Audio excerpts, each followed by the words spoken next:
আসসালামু আলাইকুম রহমতুল্লাহি আবরাকাত নাহমাদুহু ওয়া নুসাল্লি আলা রাসূলিল কারীম আম্মা বাদ। প্রশংসা আল্লাহ সুবহানাহু ওয়া তাআলার জন্য, আলহামদুলিল্লাহ। দরুদ বর্ষিত হোক নবী মুহাম্মদ সাল্লাল্লাহু আলাইহি ওয়াসাল্লামের ওপর। আল্লাহুম্মা সাল্লি আলাইহি আল্লাহুম্মা বারিক আলাইহি। আজকে আমরা এসো আরবি শিখি কিতাবের কিছু শব্দের অর্থ জানব এবং সামনে ধীরে ধীরে পর্ব বাই পর্ব সামনে এগিয়ে যাব ইনশাআল্লাহ। আজকে আমরা জানব আদ-দারসুল আউয়াল, প্রথম পাঠ। প্রথম পাঠে কিছু শব্দের অর্থ রয়েছে। আদ-দারসুল আউয়াল অর্থ হচ্ছে প্রথম পাঠ।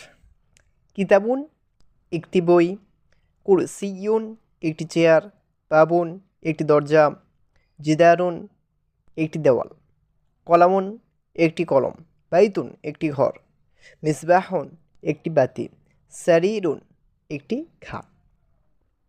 আমরা এভাবে আস্তে আস্তে এই কিতাবের যত আলোচনা রয়েছে এবং গ্রামার রয়েছে, আস্তে আস্তে আমরা সামনের দিকে এগোনোর চেষ্টা করব।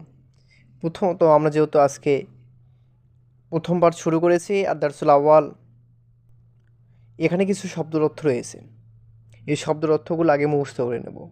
এভাবে আস্তে আস্তে আমরা সামনের দিকে এগিয়ে যাব, যেন সবাই যেন আরবি বুঝতে পারে এবং আস্তে আস্তে আমরা যেন আরবি ভাষায় দক্ষ হতে পারি ইনশাআল্লাহ।